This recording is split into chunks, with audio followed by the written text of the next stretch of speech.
ومن لم يستطع منكم طولا أن ينكح المحصنات المؤمنات فمما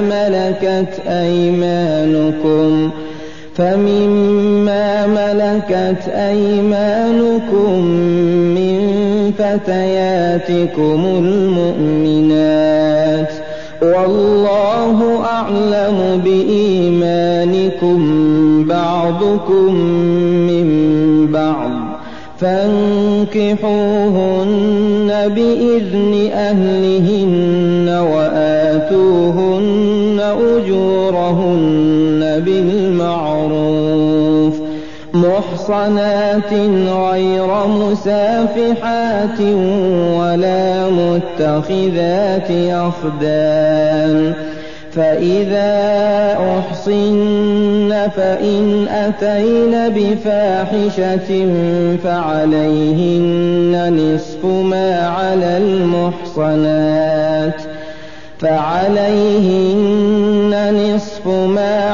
المحصنات من العذاب، ذلك لمن خشي العنة منكم، وأن تصبروا خير لكم، والله غفور رحيم.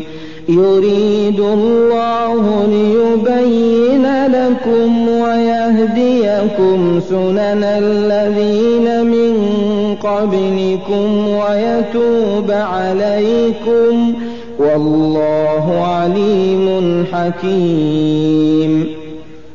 والله يريد أن يتوب عليكم ويريد الذين يتبعون الشهوات أن تميلوا ميلا عظيما. يريد الله أن يخفف عنكم وخلق الإنسان ضعيفا.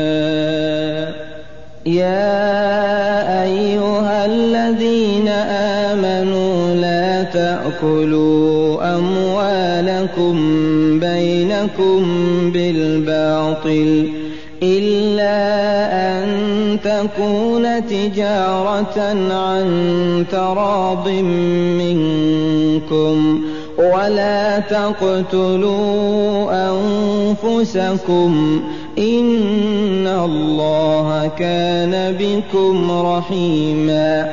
ومن يفعل ذلك عدوانا وظلما فسوف نصليه نارا، وكان ذلك على الله يسيرا.